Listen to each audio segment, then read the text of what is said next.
What is up, everybody? Welcome to a brand new episode of Destination the Show. This is episode 118. My name is Jamie Cameron, joined, as always, after a brief hiatus, by the one and only Mr. Jeremy Nygaard. How are you, good sir?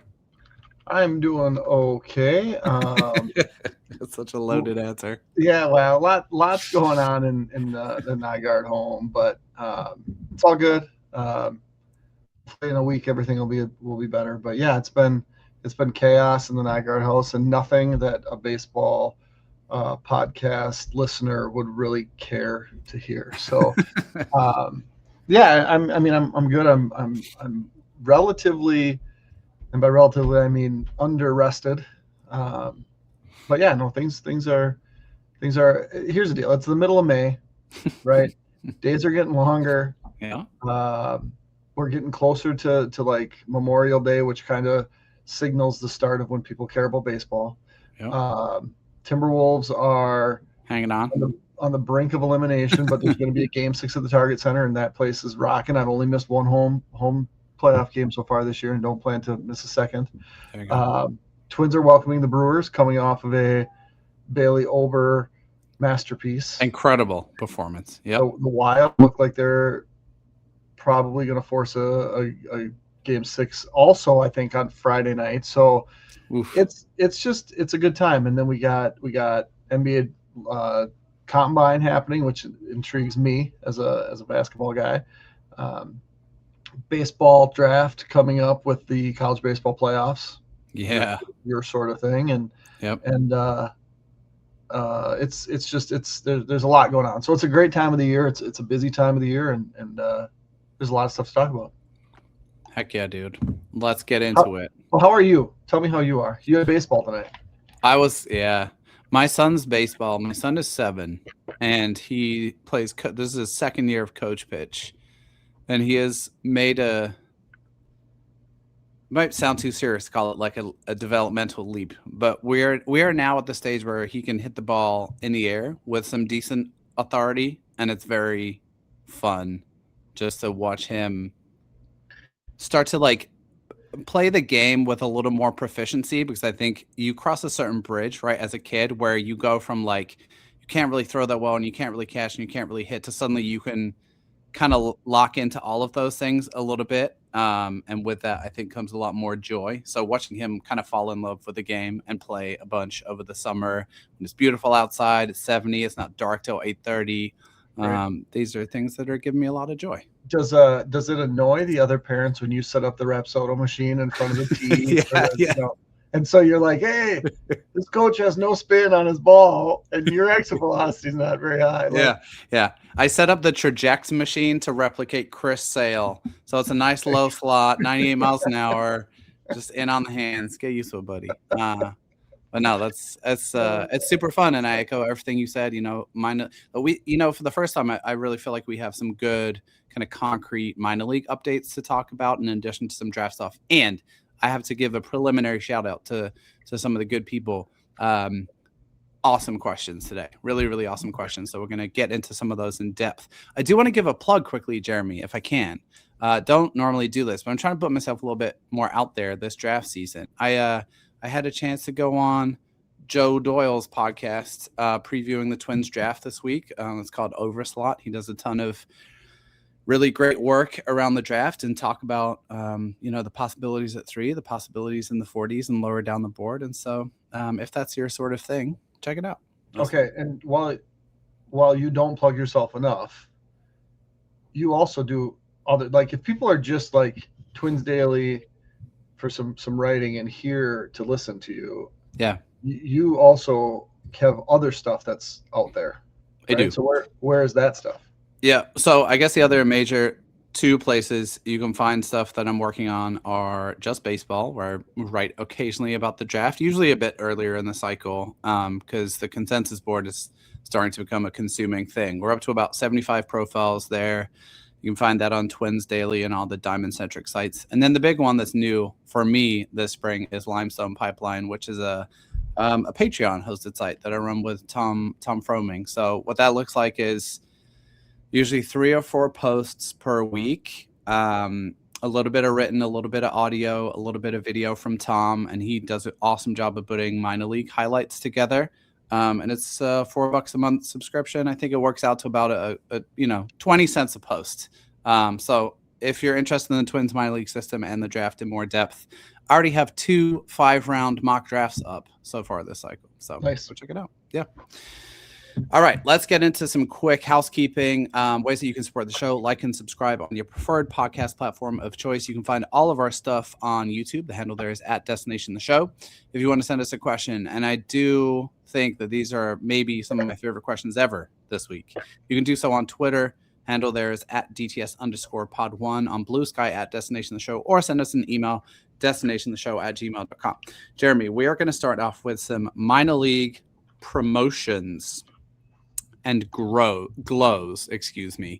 So what I wanted to do is dig into some guys throughout the system who have either been recently promoted or who are kind of knocking on the door of a promotion, and pose a few questions about said guys to you. And just spend a few minutes shining a light on some guys. So let's start with Yasser Mercedes. We have talked like ad nauseum, I feel like, about how much the Twins have struggled to get traction with their recent international guys.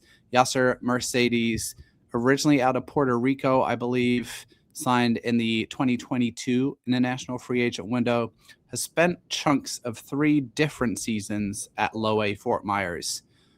But boy, did he put it together in the first 21 games of this 2026 season. He hit .321, .439, .642 with 6 home runs, a 17% walk rate, striking out just 21% of the time. Good for a 186 WRC plus. He's also among the team leaders in stolen bases. An outfielder listed at 6'1", 175, super fast, athletic, kind of a power speed combo. So I guess, like, without sounding too trite, like, how great would it be if the Twins could have like an international guy suddenly like pop and be like relevant and be not necessarily on like an Erod trajectory, but like fair to say the Twins have been kind of screaming for this kind of development among their international guys.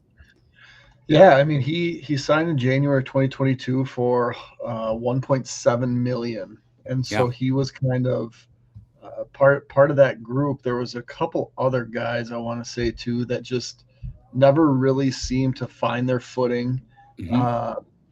And we talked about that group, like, oh, you got these guys, and the I'm trying to, the names are escaping me right now, but the Beltre, Churio, Mercedes, and then who was the sibling of Acuna, Brian Acuna? Yeah, Acuna. Like, and so they have all of these guys, and it's like one of these is going to pop, one of these is going to pop, and then they were bad. Like, yeah, it was bad. And so, looking at his numbers, and it's just last year in Fort Myers, struck out 105 times, 55 walks, had a slugging percentage of 307 and an OPS of 6. Like, and not super young for the class either. Like, he's 20 years old in low A ball. Like, it's almost at the point where you're like, how many more opportunities do you give him? If he signed for 700,000, probably gets cut, right? Like, you're trying to get some return on your investment. And man, the stat lines looks great. Walks and strikeouts, as I like to compare all the time, almost even. Yep. 6 home runs. Like, he hit 6 home runs in, well, let's see, he had 11 home runs total last year. And so it's like he's showing power, but also 11 steals and 2 caught stealing. Like, he's doing all of the things. Obviously, I'm not watching those games. I don't know how he is defensively.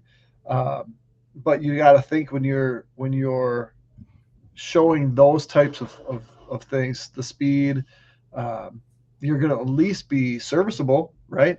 Yep. And so it would be super cool. But again, I mean, the guy was basically at league average age and finally started doing something well. And now he gets the promotion. And through the one game that has stats posted on Baseball Reference, 1 for 3, two steals. Like, yep. Love it. We'll take that. I will say one last thing about Yasser Mercedes. If you want to search up some highlights, man, I mean, he's just like incredibly electric. Here's an example. He singled in a game in Fort Myers, stole second, stole third, and then stole home in three consecutive batters. Just incredibly dynamic type of guy who's fun to watch. So fingers crossed he continues to do well at Cedar Rapids. A quick FYI guy for folks who we won't maybe spend as much time on, and that's Eli Jones. Eli Jones was a 2024 seventh round pick out of South Carolina. And we've talked a little bit before, Jeremy, about how some of these guys are like, or these classes, we kind of hit a little bit of a dead spot with some of the mid-round pitching where we just haven't seen a kind of Zebby Matthews or an Andrew Morris kind of come forward and get to the higher levels of the minors. Eli Jones is someone I hold out quite a bit of hope for. Signed to a $212,500 bonus. He had already logged 40 innings at High A before he was promoted to Double A Wichita. I believe he pitched his first start for Wichita tonight. So I'm not exactly sure how that went. Maybe we can get a quick live update here in a second. But 40.1 innings at Cedar Rapids, a 3.23 FIP, struck out over 9 guys per 9 innings. And here's the impressive part to me. Eli Jones, a 3% walk rate. 3%. He's walking 1.1 guys per 9, which is absolutely ridiculous. So he's pending you telling me he got blown up in his first start for Wichita. He's a guy I think folks should have their eye on from that 2024 class. I am presently on the Wichita win surge page, and they don't have like a. Usually the score just pops up. So here, I got it. I got it. More here. Okay. 5 innings pitched, 5 hits, 2 unearned runs, and struck out 4. Not too shabby. We'll take that every day of the week, right? We'll definitely take that. Next guy. Yeah, so, I mean, we have. Are we back on sync? Can you hear me? Yeah, you're good. I think, like you mentioned, with just kind of the lack of those middle round pitchers having success, we've kind of got spoiled with all of the guys getting kind of pushed through quickly and being on the doorstep. And I think part of the thing too is like that's where your attention goes. Yep. And with Zebby, like it almost this meteoric rise almost becomes what you expect, right? And so if Jones can do it, 2-10 last year, but threw 100 innings and struck out 84, and you just really like to see the big jump. So someone to watch for sure, like you mentioned, and we'll see what happens. 2 more guys I want to touch on with you, and we'll save probably the most exciting for last. The next guy I want to talk about, Jeremy, is interesting for a number of reasons, and that is Jaime Ferrer, who is, I'm going to call him pushing for a promotion from Cedar Rapids. Now, we will recall that he was drafted, I think, the 4th round in 2024 out of Florida State. And this is the draft on which Sean Johnson said, our board held up longer than we expected in terms of bats. There were more bats available that we liked than we expected to be available. And Jaime Ferrer is one of the guys he was alluding to. Did a little bit of catching in college, has really transitioned now this season to like he's catching once every 10 days to give guys a break. He is much more corner outfield, first base type. And the reports on the first base in Cedar Rapids, the first base defense have been really good. After only managing a 634 OPS at Cedar Rapids last year, he is absolutely crushing this year. 33 games played so far. He's hitting 302, 446, 615, walking 16.5% of the time, striking out 20% of the time, 9 home runs, a 172 WRC plus. He is surely Wichita bound in the near future. And wouldn't it be interesting / nice if the Twins had a legitimately intriguing first base prospect kind of in the pipeline? No offense to Aaron Sabato, but I think we've mutually agreed that maybe the basketball skills aren't going to play in the majors. So Ferrer, probably someone else we're kind of stashing away as an interesting follow if he gets a promotion to Double A soon. Yeah, and I think in his, you mentioned 33 games played, 2 games, 1 start behind the dish. So I think that Yeah. experiment's probably kind of run its course. Yep. But the thing that's promising is when he was drafted, we talked about like this guy that played for Florida State in 2024 wasn't really the guy that played for Florida State the years before. Like, right, not a lot of power. Yep. And then made that big leap. And then in 2025, he looked like the previous Florida State 2023 guy. So his statistics right now are almost identical to his last year at Florida State. So that guy that they drafted seems like the guy that he is right now. Let's see if he can keep it up. Yeah, super encouraging. Certainly. Last guy, Jeremy, I want to touch base with you on. I've been hoping to have this conversation. Quentin Young has turned a little bit of a corner, and thank goodness. So Quentin Young, I'm going to keep it super high level here, and we're not going to get into the strikeout rate and all the other things. Quentin Young's strikeout rate through the first month of the season was around 50%. In April, he hit 181, 255, 277. That's a 532 OPS. In May so far, entering tonight, 333, 371, 545, good for a 916 OPS. He hit another home run tonight. I think that's 2 and 3 games, 111 off the bat. Some of the best age-adjusted power in the lower minors. Still a ton of strikeouts, a ton of bat-to-ball things to work through. But I think we said at the time, right? You take a swing on a guy like this in the second round, literally, you're going to have to kind of reconcile yourself with the fact that this is going to be a slow burn, but pretty encouraging to see him to start to make some adjustments early in the season. Yeah, and when you mean slow burn, it's like the lighter that doesn't work, and every once in a while it flashes a spark.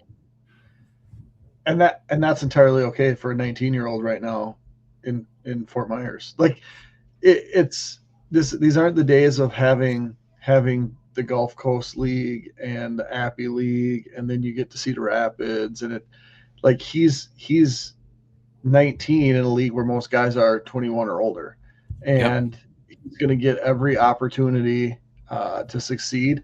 Still doing the thing where he's playing shortstop a lot, which is not where he's going to be, but I think about 2/3 of his starts have come at shortstop, the other third at third base if he's playing in the field. He looks good at third base. And giving him all the opportunities, right, to stand in the batter's box and try to decipher things. And if it takes him 1,800 plate appearances, it takes him 1,800 plate appearances, right? And you're going to swing and you're going to miss. But when the Twins really believe in bloodlines and it's here, it's there for him, like as many opportunities as he needs. Like let's see what he's got, and it's going to be fun. And there's going to be the fun things that we see. And there's going to be the things that it's like really 116 official at bats and 58 strikeouts. That's not great, right? Yep. But continuing to give him all the time that he needs, and if he needs to repeat Fort Myers next year, he repeats, and that's not a problem. Because like you said, it's going to be a slow burn, and right now it's the slowest it can possibly be. But the exciting stuff is super like encouraging is not the right word. Exciting maybe isn't the right word. Electric. Yes. It's electric. Yeah. It's fun. To your point, just quickly on the defense before we move on to a quick draft update here.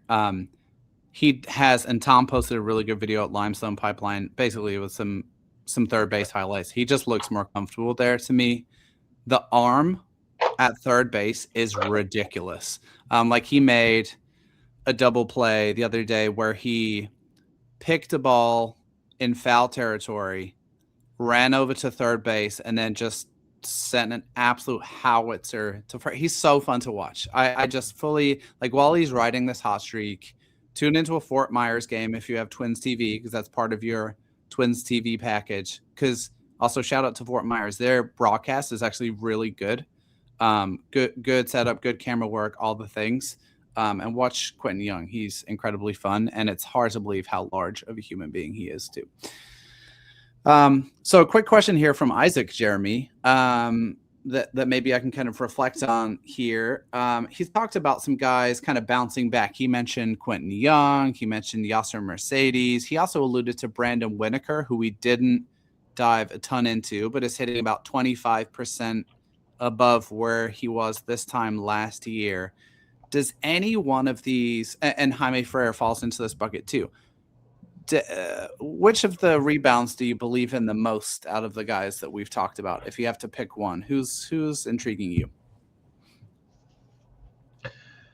Well, that's kind of hard because it's like it's not necessarily a rebound because there wasn't a lot of bounce to start with. Sure. Right? Sure. It's like which one of these flashes do you believe can stay flashing, right? Mm-hmm. And it's like Mercedes has probably had the most opportunities, and now it's like he's finally doing something, which to me suggests this isn't for real.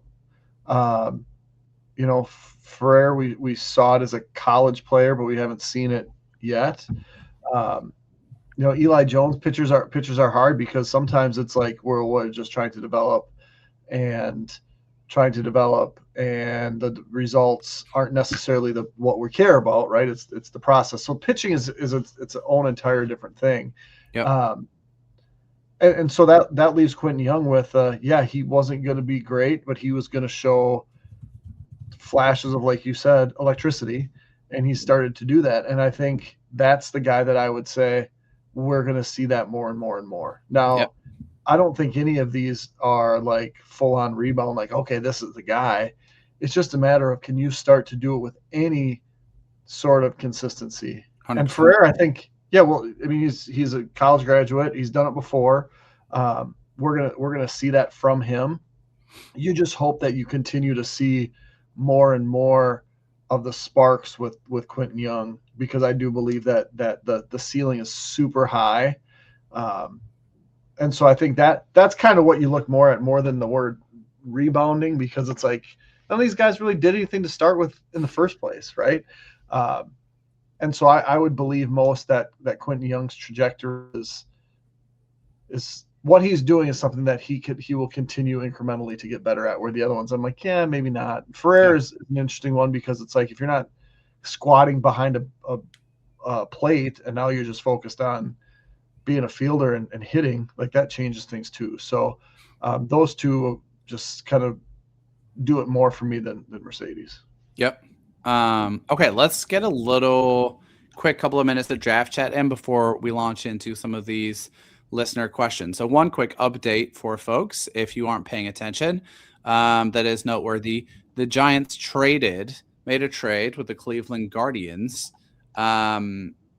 sending the best defensive catcher in the game to Cleveland in exchange for a minor league pitcher named Matt Wilkinson and the 29th overall pick in the 2026 MLB draft. That can be traded because it's a comp pick.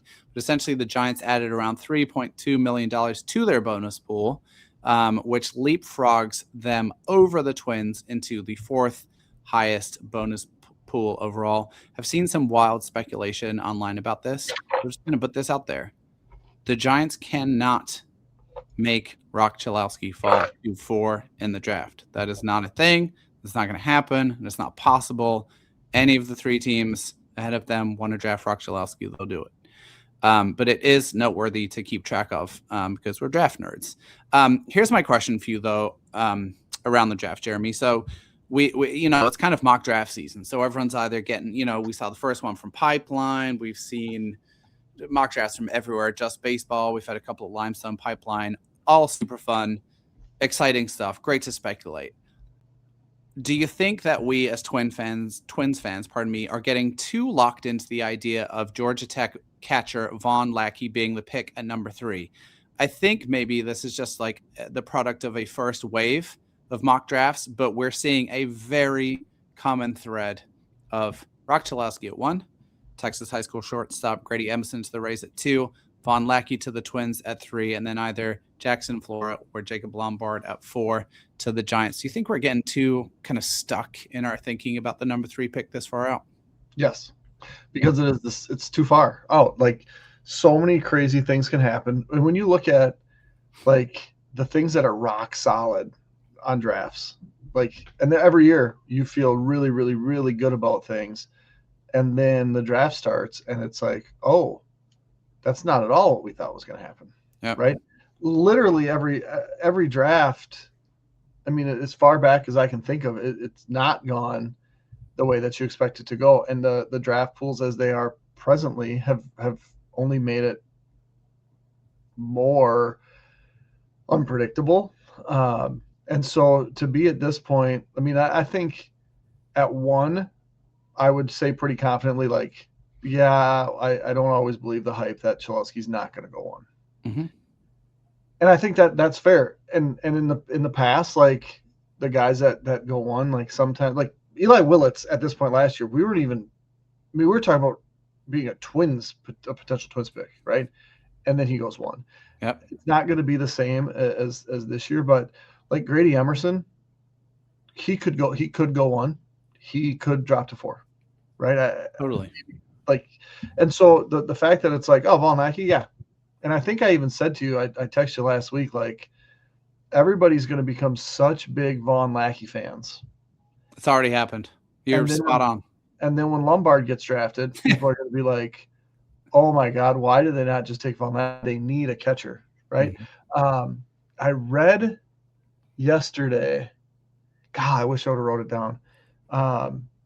It was basically a quote, and I'll find it, I'll share it at some point, but a quote about drafting for need.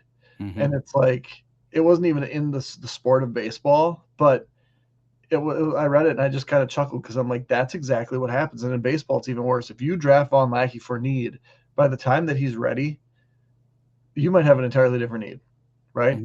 Mm-hmm. But yeah, I do think 2 weeks or 2 months from now when the draft happens, we can look back at May 13th, that maybe it'll be like, well, nothing really changed. But over the course of history, in the 2 months before the draft, everything changes. So I wouldn't get my hopes up too high. What I do know, long story longer, I would love if Rock Cholowski was a Twin. I would love it. I would totally love if Grady Emerson was a Twin. 100%. I could get around Von Lackey and I can get around Jacob Lombard. Like, I would take any of those 4. So right now there's 4 really good options. And if someone were to shoot up as a pitcher and be like Paul Skeensian, I would love that too.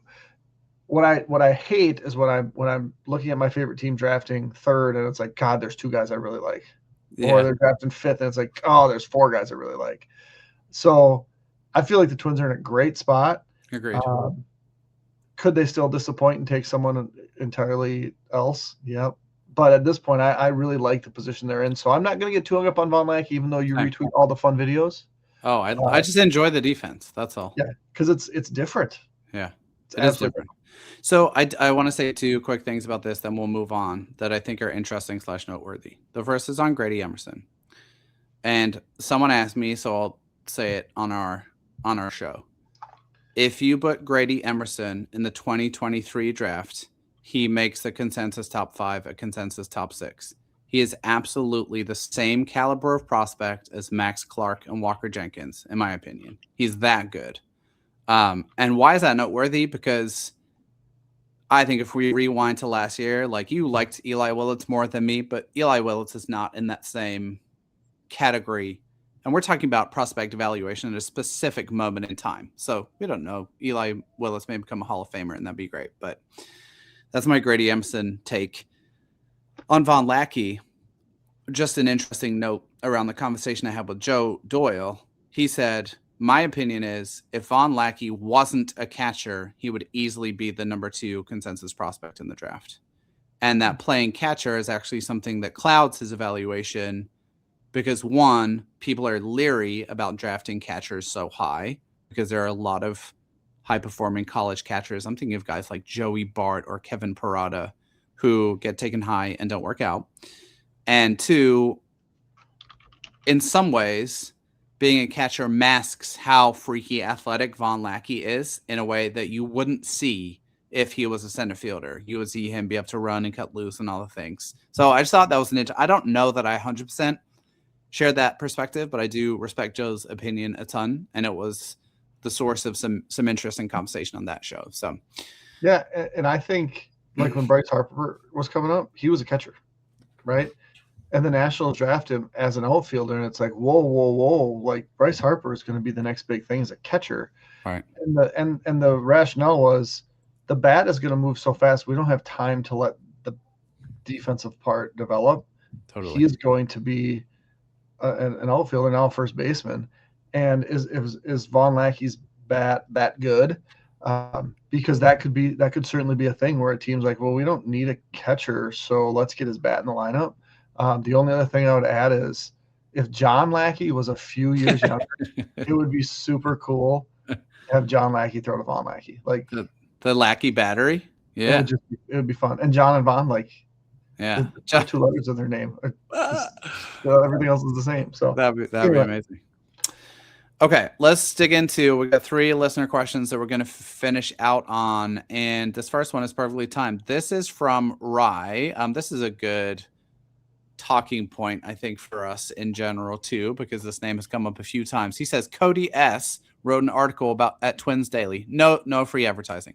Cody S wrote an article at Twins Daily about Billy Amick and if he's become kind of relevant to the Twins' long-term planning. Happy to see he's doing better this year. Interested in what you guys think of his ceiling. Let's talk about the Billy Amick numbers. This was coming into tonight. I do believe that Billy Amick hit another home run tonight. So we're slightly behind the curve here. But in 31 games, Billy Amick is hitting 246, 333, 528. That slugging percentage certainly stands out.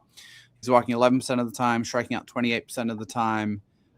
It's a 112 WRC plus now with 10 home runs on the year. So a home run every 3 games, essentially. And the other number I will point out before you tell us what his ceiling is, Jeremy, is his overall contact percentage is 60.3%. What do you make of Billy Amick's, I would say hotter start, but it's actually just like more in line with our expectations, I think, start to 2026. What do you think? So tell me, you're the analytics guy here when it comes to all the stuff. 60%. How does that rank? How does that rate compared to average major league hitter is like 80? Okay, I think that tells you everything you need to know, right? Yeah. He's gonna miss a ton. It's just been fun that when he's got a hold of it, that it's gone over the fence, and last year it didn't. But I think that's always what we thought he was, right? Like there was going to be swing and miss. There was just going to be power. He didn't strike out a ton at Tennessee, but he has ever since he became a pro. So I think this is kind of who we expected him to be. I still think that like there's a ceiling as a guy that makes it to the Major League Baseball. Totally. I don't know what type of role he is, right? I mean, you hear, and you don't hear as much anymore, but you talk about like first division regulars and second division regulars and first division backups and stuff like that. And I think, I could see him getting up there and kind of having like the Travis Blankenhorn, where it's like he never really punches his way through, ends up not clearing waivers, gets an opportunity with the team, and then it's like the fork in the road. Do you continue the Travis Blankenhorn way and get a cup of coffee here and there, or do you latch on with someone like Brent Rooker and turn your whole career around? And I think that his pathway is somewhere like that. Could he be Brent Rooker? Maybe, right? I mean, that's certainly a possibility.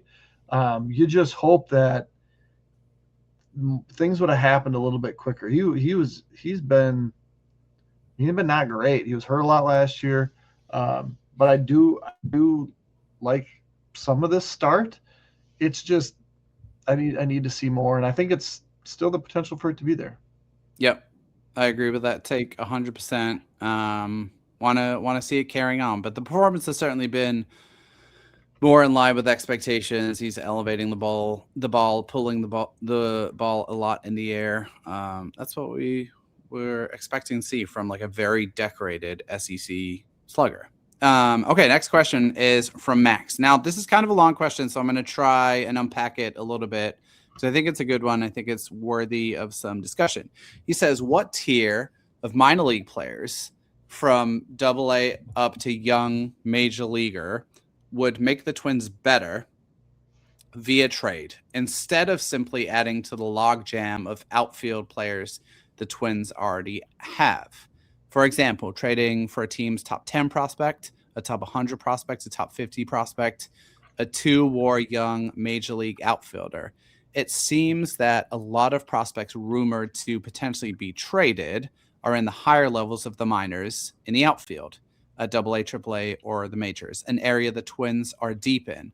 While I don't like the idea of blocking guys they trade big league talent for, I wouldn't be upset if they acquired a guy like Josue De Paula or a similar type in a trade. Where's the line for you two? So translating this question, if I'm understanding it right, Max is basically saying the rumor mill on the trade block is that like young outfield prospects are going to be moved. The Twins have so many of them. How good would an outfield prospect like that have to be to make it worth the Twins' while and not just clog up what we see in the high levels of the minors already with the guys on the major league roster, plus Walker Jenkins, Emmanuel Rodriguez, Gabby Gonzalez, and so on and so forth? What do you think about that, Jeremy? Do you care? I guess, do you care much about position when you're trading for a guy, or are you just worried about maximum value? Yeah, I think as inhumane as it sounds, it's all about like acquiring assets, right? Like they're in the business of trying to acquire as many assets as possible, and as you get the development, the promotions, like those assets become more valuable, right? Mm-hmm. And in turn, what you do with them hopefully can help the major league team, right? And so, yep, there's a logjam at certain spots, or there's lack of depth at other spots. And it really comes back to what I said earlier. Like when you start to do things based on need, it clouds and diminishes the return that you might be able to get. And I think, case in point, you did not love the Twins trading for Tait last year if Aiden Miller was not, well, there was an opportunity, right? Correct. And we don't know for sure how, if that was this or this, right? Mick Abel, until he's been injured, has been great, right? Mm-hmm. And so if it's like this and this, or just this, yep. Right? And again, when you look at it, you're like, okay, well, what would be a more valuable asset to this organization?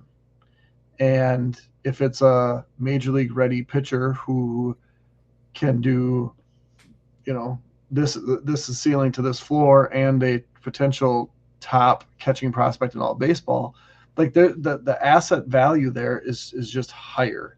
And I think that's kind of the reality all the time, where you're not drafting for need, you're drafting for best player available. Well, what is that really? It's like that's the player that we find the most valuable. And so that's a really, it's a really deep question. And even like at the trade deadline last year, like we talked at length about the types of players that the Twins were getting back in trades, and it's like, it's very redundant. It's very redundant. People absolutely hated the Griffin Jax trade, right? Because Griffin Jax is a proven player and Taj Bradley's not. And we sat here and we're like, Taj Bradley's more valuable. Right? Even a mediocre Taj Bradley is probably more valuable. And so I think it's just, when you take a step back and you look at it from that lens, it becomes different. Now, going off on a little bit of a tangent, when the Twins replaced feeling GMs like the Terry Ryan, who had a great relationship with people, and replaced them with the now departed Derek Felvey and Thad Levine, like there wasn't feelings. It was like your value is not tied up to anything that you offer aside what we can put into a spreadsheet, right? And players in the organization from the top to the bottom, they felt that like we're not the name on our jersey, we're the number on the spreadsheet, and the numbers that are attached to us, and like the intangible stuff means nothing. And so like there's a happy medium in there somewhere.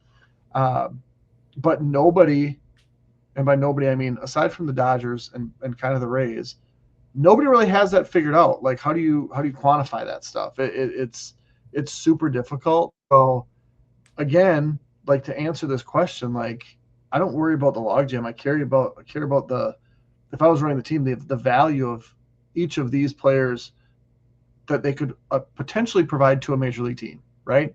Yep. And I don't know where that line is, but it's somewhere higher than what we're seeing right now on a team that's not very good. I think the only thing I would add to what you're saying is the limitation or the unintentional limitation of the question is it tricks you into thinking about transactions as kind of like fixed and linear, right? We're saying what would it take in terms of one player or one caliber of player, but that's not really the reality of how the system works. If you acquire a top 50 prospect, that maybe allows you to trade Emmanuel Rodriguez for something else of value for your organization and do some kind of shuffling with the assets that you have. So really, to stamp it in a different way, it is just about accruing max value, whatever you perceive that to be. Now, it's a whole other conversation to say, has this front office been aggressive enough at dealing from areas of strength to fill areas of weakness? But I agree with you wholeheartedly. It's just about what is the max value you can recoup. Why the rye? Because I think that comment, we could talk about that for an hour, right? Because my question to you would be, when's the right time? Right. Well, okay, so I'm glad you brought that up, and I really like we probably gotta hit up this last question here in a second, but let me give you just an example. I was thinking a lot about the Orioles today because someone posted a tweet about the Orioles rotation. And basically, they're 29th in the majors in ERA. They're atrocious. They're terrible. To rewind 3 years, the Orioles have easily the best farm system in baseball. They got Kobe Mayo and Connor Norby and Jackson Holiday and Westberg and all the guys, Kierstead, all those guys, just like ridiculous amounts of top 30, 50 prospects. They, in my opinion, operated with hubris, held on to all of those guys and like, no, these are all such legit prospects. We need them all. They're all going to be in our lineup. Now what's happened? Half of them are hurt. Half of them have fizzled and aren't good. And they have terrible, terrible pitching when the reality is they were on the right track with that Corbin Burns trade where they, I don't even remember who they traded. DL Hall and the shortstop. The good defensive shortstop. That was the right idea. They needed to do that like 3 more times and then sign some of those guys to extensions potentially. But that's that's not where the Twins are. But that's just where I think you can get to if you get too impressed with your own kind of amateur recruitment, if that makes sense. Yes, I think you are 100% on. I would add though that if you have those young guys that come in and can offer major league, even replacement level, but better, right? It's such a huge value to have guys playing in years 0 to 3 and paying them league minimum. And what we don't know is, was there an opportunity that they missed to re-sign Corbin Burns? Yep. Was there other guys that they were like, hey, if we have an infield of Westberg, Holiday, Mayo, like if we have all of these guys that we're paying $2 million, now we're going to go spend $25 million on a pitcher and then just missed on the pitcher. Right.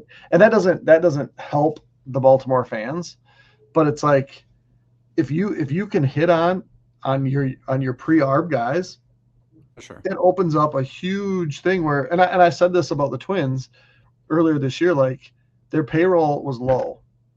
Next year, their payroll could conceivably be lower and be a team that it's like they could win the Central. Yep. Right. And if they turn around and said, okay, well, our payroll is going to be a little bit lower, but let's go spend $25 million on another front end guy when Lopez is back, and you have Lopez and Ryan and a stud. Like those things aren't necessarily, they don't equate. And so it's a really good question, but it's one that we could probably spend 3 hours on and not really come to any sort of conclusion. But I really do like this last question, so we should. Let's finish on this. Try and give this a few minutes. Speaking of questions, we could spend 3 hours on. This one's from Jeff. He says, hypothetical: would you trade the Twins' current top 10 prospects for draft picks 1 through 10 in the 2026 draft? I'm curious how you view talent versus talent, as well as losing players who may be closer to the majors than new draft picks. Now, first of all, Jeff, what a question, man. Here's how I figure we can attack this, Jeremy. What I'd like to do is go through and compare the number one guy in the system, and I pulled mostly the pipeline rankings just for the sake of convenience, and I pulled 1 through 10 guys from the consensus board, and we're going to go through and we're going to each state our preference at each ranking spot, and we can get into any debates as we have them. Now, I will be accused of being a hater for doing this. I took Gabby Gonzalez off the list because I think Riley Quick is 11, and I think he makes this thought exercise more interesting. Okay. So that's fine, but I want to qualify that with this then. You took 10 of the 11 top Twins prospects. Correct. You took your 10 preferred prospects, right? And then you line them up against 1 through 10 on your consensus board. Yes. Fair? Yes. The question is, would you trade the top 10 Twins prospects for draft picks 1 through 10? Right. I understand. I think that changes a lot of this, because I think, to me, the answer to this, super obvious. I agree, and I don't know if I agree that it is obvious, and I don't know if we agree with what the answer is. We definitely don't agree. And that's why I think this is super fun, because I read it, and I'm like, oh. And then I was like, okay. And then I started thinking about it. I'm like, this is easy. Okay. This is easy. We're going to go in depth, but I didn't need like the in depth, because I was, without a doubt, knew the right answer. Yeah. And we differ. So that's why this is fun. So let's do your way. We'll go do your way. How very condescending of you. Thank you. Okay. So we're each going to make a pick for each spot about which prospect you would take today. Right. That's going to be our first kind of entry into the conversation. We can dig in some debates along the way. Number one, are you taking Walker Jenkins or Rock Chalowski? Rock Chalowski. 100%. Okay. 100%. And now that we're starting to have this conversation, right, you could probably make an argument that we could be done now. You could probably make an argument that you could say, if you truly believe that Rock Chalowski is the best prospect on this list, and he's a slam dunk, like 65 guy at a premium defensive position where you feel extremely confident in the defense, not much of the rest really matters. I would agree, but I wouldn't be done yet. Let's do number 2. Kalen Culper versus Grady Emerson. Grady Emerson. Easily. Yes. So here's the like, let's kind of qualify this, right? To put this in perspective. And and I think we're both like pretty big fans of Kalen Culpepper. Just wrote a piece on him for Twins Daily, doing perfectly fine in AAA. I think he's going to be like a 2-win regular in the majors. Mm-hmm. Grady Emerson is a better player at his current age than Rock Chalowski was. Mm-hmm. Now, does that mean he's going to be better than Rock Chalowski when he's 21? Who knows? But that's the kind of calculus you're playing in the draft is saying 18-year-old Grady Emerson is better at the same age than 21-year-old Rock Chalowski, I can get on board with that pick at number 2 or 3. And the reality is, we hope that Kalen Culpepper is the shortstop of the future and that he proves it this year, right? 100%. But he could come up, be great, and then Grady Emerson could be drafted by the Twins. And it's not an answer that needs to, or a question that needs to be answered immediately, but that we would say, well, where does Kalen Culpepper get moved to when Grady Emerson's ready to be the shortstop of the future? Sure, right? Sure. And is there the is it more volatile what Emerson is going to do? Yeah, 100%, because Kalen Culpepper is on the doorstep. But Grady Emerson's going to be a Major League Baseball player unless there's injury, right? Yeah. Like he will be that. So yeah, okay, let's move on to 3. 3. Okay, so this is where Pipeline's list is a little goofy because most lists will have Emmanuel Rodriguez at 3, but they don't. They have Eduardo Tait. So it's Eduardo Tait versus Von Lackey. But that's a perfect count. That's a perfect one because we would all take Von Lackey over. Easily, right? Like not. Yes. So here's the thing. And the reason for this is Von Lackey is a lock. Like he has Patrick Bailey comps on defense. But he also hits. And he hits. And he has like 75th percentile contact, 95th percentile average, and 90th percentile exit velocities in D1 baseball. Insane. So Baseball America, when I used to buy their prospect handbook every year, they used to have like the grades and then they added the risk. Mm-hmm. And when they did that, I'm like, this is the coolest thing ever. Like there's two grades for everybody. Yeah. So Tait would be like 55 or 60 extreme, right? And Von Lackey would be a half grade higher and be safe. Or medium, whatever they call it. Like, yeah. Right. So I mean he's a half grade better and there's significantly less risk. Okay, let's move on. Now, this is where it starts getting more interesting, in my opinion. 4, Emmanuel Rodriguez versus Jackson Flora. Who are you taking? Probably Flora. Because I mean, Rodriguez injured. I think they're probably about equally close to the bigs. Maybe Rodriguez is a little bit closer. Flora will make his debut next year, more than likely, in the major leagues, right? I think that Flora is probably safer, as much as you can say that about pitching prospects. But I think this is certainly debatable. In my mind, I would flip-flop Flora, Prelip, and talk Erod Lombard, right? Because that's kind of a more fair comparison. Okay, let's talk about Flora. Let's talk about Flora Prelip then. So what we're doing here, just for people who aren't looking at a list like I am, it's like technically, if you line them up apples to apples by ranking, it's Erod versus Flora, Connor Prelip versus Jacob Lombard. We're gonna flip and say Erod versus Jacob Lombard at 4, and then Connor Prelip versus Jackson Flora at 5. So let's deal with the outfield players first. Erod versus Jacob Lombard. Who you taking? Tough. Yeah, I think it's probably a toss-up. I think it's a coin flip. Everything that makes me want to say Erod because he's closer makes me want to say Lombard because Erod is a propensity to be injured. I would probably today prefer Jacob Lombard to Emmanuel Rodriguez, but that could change in a week. I think I'd probably go Erod, but I also could see this as a toss-up. Like, if Erod was healthy, would it flip you to Erod? If Erod consistently played 150 games a year, would you be like, yeah, Erod? Yeah, because he'd be starting in the major leagues, and he'd be electric. But I mean, that's like saying, well, I know Byron Buxton, a first ballot Hall of Famer, if he played 150 games every year. I'm like, yeah, but he's not because he doesn't. Right? If my grandma had wheels, she'd be a bike. Yep. Okay, Connor Prelip. I'm going Erod, just otherwise it's boring if we agree on everything. Yep, that's fine. Connor Prelip versus Connor Prelip versus Jacob Jackson Flora. Pardon me.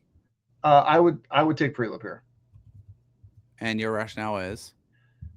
He's doing it, and he's doing it well.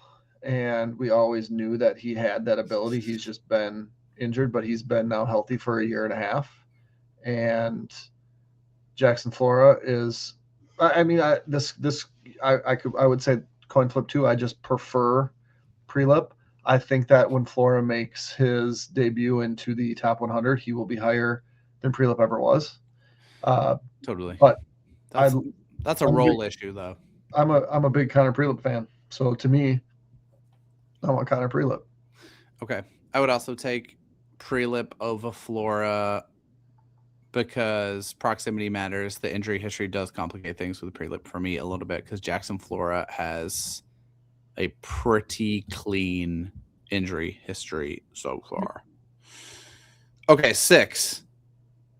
Dason Hill versus EJ Booth. So for folks not familiar with EJ Booth, he is a raw, incredibly athletic outfielder out of Mississippi, prep player, built kind of like a fullback with 70 grade wheels, a little bit of swing work to do, in my opinion, without getting too nitpicky. Dason Hill, we've seen the stuff. He's striking out like 35% of guys at high A. He's also walking too many guys by a lot at the moment.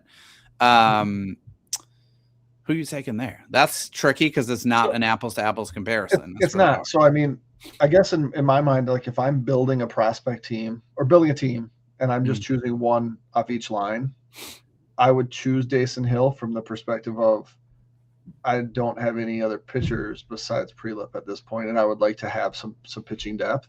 If you were like, okay, let's skip EJ Booth and take the top prep pitcher, which is Gio Rojas, I would say, well, Dason Hill was kind of a projection sandwich round guy. Gio Rojas is going to go top 10 or top 15, top 12, right? And so I would take Hill over Booth, but in the reality of if I was drafting 1 through 10, I would get to the point where it's like, if I want to add my prep pitcher, I'm going to take Gio Rojas over Dason Hill. Does that make sense? Yep, that does make sense. How about, what do you think? I'm taking Hill over Booth.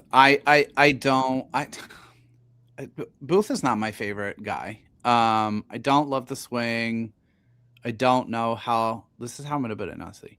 I don't know how the speed is going to age. That's fair. It's just not my particular flavor of prospect. He reminds me of like I get fright from like Elijah Green, who was like this like godlike athlete and is like still in high A like 7 years later. Okay, 7 is also an interesting one. This one is quite easy for me. I'll be curious to see if you feel the same. That is Merrick Houston against Drew Burress.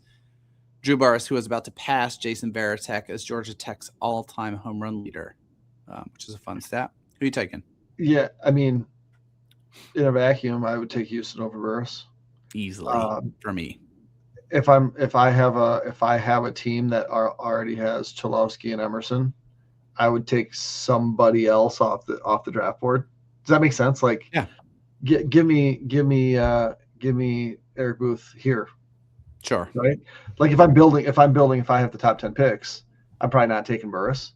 But I would love having a guy that's like, yeah, he's definitely a shortstop, but I think I have 2 of them already, and they got better bats. So, I mean, Houston versus Burress, I would take Houston. Again, the reality is Burress is going to be a top dozen pick, and Merrick Houston wasn't. Right? No, correct. He was what? When was the chance pick? 14, 17? Yeah, somewhere around there. I'd take Houston. I don't have a lot of belief in Burress personally. I know that might not be a popular opinion. He's a 5'9" right-handed hitting outfielder with a terrible track record with wood bats. Go find me a list of 5'9" right-handed hitting outfielders who have hit 30 home runs in the majors, please. That's someone's homework for next week. Okay. 8, 9, 10, then we'll do a quick summary here. 8 is Charlie Soto versus Chris Hakopian. Hakopian came into the year as one of the touted hit power combos in the draft. He has missed a lot of time from injuries, just 34 games. Not hitting especially well, 296, 395, 33, 13% walk rate, 11% strikeout rate. That's really good. Just 8 home runs, a 105 WRC plus. That's down from 165 as a sophomore at Maryland. Obviously, much tougher competition in the SEC. Who are you taking here? Well, Soto's been injured. Out of sight, out of mind. He would be really hard to take. Hakopian hasn't been great, but if it was like Charlie Soto or I get to take the pitcher of my choice, Cameron Flukie, I would take Cameron Flukie. Right? That's right. That's the question, right? Draft pick 1 through 10. I don't know. I mean, I like what Soto has to offer. I would love to have that in my system, and I don't really have the need for Hakopian if I have the other dudes. Mm-hmm. But Hakopian, like if we're just looking at which guy's going to be rated higher on boards, it's like Chris Hakopian is going to be a borderline top 100 prospect when he's drafted, maybe more so than that. And Charlie Soto, if he doesn't pitch, isn't going to be on a top 200 list. So Hakopian's the more valuable prospect. Agreed. So you just reminded me, by the way, we need to do our tools draft. You know, where we say we each like take a fastball. Oh from yeah, the draft class. We each take a hit tool. We each take. Did I win that last year? I have not looked back, so I probably didn't. Don't count your chickens. 9 is Kendry Rojas versus Justin LeBron. I actually think this is very easy too. Yeah, well, LeBron's not been good, and Rojas is in the major leagues. So, but Rojas is a reliever, though. Yeah, a 2. Again, if I have picked 9 and I've taken 8 other guys, I'm not taking Justin LeBron in the top 10. 100%, I agree with you. However, in the world where Justin LeBron hits, he's otherworldly. Yeah, great, but give me one of a number of other prospects at this point. Fair enough. All right, last one. And I'm shoehorning you, so actually making a pick here from who I've put here. Riley Quick versus AJ Gracia. Who are you taking here? Well, AJ Gracia is going to be a top 10 pick. Riley Quick was. No way. No, not for me. I disagree quite strongly on this. Okay, so a top 15 pick, which is still higher than what Riley Quick went last year. I like Riley Quick as a prospect. I think Riley Quick is going to be great. Like, he's going to make the major leagues. The reality is these 10 guys for the Twins were not 10 picks. And that's why, for me, this was very easy. Like, give me the top 10 picks of the draft. I agree with your conclusion, but I do think that Riley Quick not being a top 10 pick, there's more to it than simply Riley Quick isn't as talented as AJ Gracia. There's the dynamics of the draft that come into play here, right? Where you get tier 1B of pitchers that always start to be taken around compound A and XYZ ABC things. It's not quite as straightforward as like AJ Gracia is going to be a top 15 guy and Riley Quick was selected at 36. That's all I'm saying. Let me ask you this question. You like Logan Redeman, right? I do like Logan Redeman very much. If you were on the clock and you had Logan Redeman and Riley Quick both available, who are you taking? Redeman for 2 reasons. 1, he hasn't had a TJ. Okay. And then 2, it's better control with comparable stuff. So that's I guess my whole point is, without a doubt, the correct answer is draft picks 1 through 10. 100%. Okay. I thought you were going to go the other way. Nope. Good. We're on the same page. I think the only initial. Okay, so when I first saw the thought exercise, my only initial thought was like, ooh, like how much would we want to get into how spread out and like stratified the Twins prospect list is, because you've got guys at AAA, guys at AA, guys at single A, and so on and so forth, versus the draft picks. But the more I look at the draft picks, you can start Rock Chalowski in AA. Grady Emerson's going to start in low A. Vaughn Lackey can start in high A. Like, there's actually kind of stratification built in here because we have a list that has like 3 or 4 prep guys. And if we wanted to draft it with our ideal guys, like I wouldn't have Justin LeBron on my list either. I would probably replace Gracia with Stroh, or someone else. Right. I think you would achieve the same outcome with the draft picks. Yeah. It would be, and it's not, this isn't like a close decision. No, it's really not. Overwhelmingly. So here's the thing. Here's one that I'm going to give for you and all listeners. Like, top 10, you get the top 10 picks in the draft, or at what point It's not the top 10 Twins prospects. At what point is it that we would make the swap? There isn't a point. Right. So it's like there isn't a point. I would take the top 10 picks over the top 30 Twins prospects. Because here's the thing. I said, as like kind of churlishly, you could stop after number 1. You could definitely stop after number 3. You could definitely stop after number 3 and say, if we took Rock Chalowski and Grady Emerson and Von Lackey, might we say that those guys slotted into a current top 100 prospect list would all be between 10 and 25?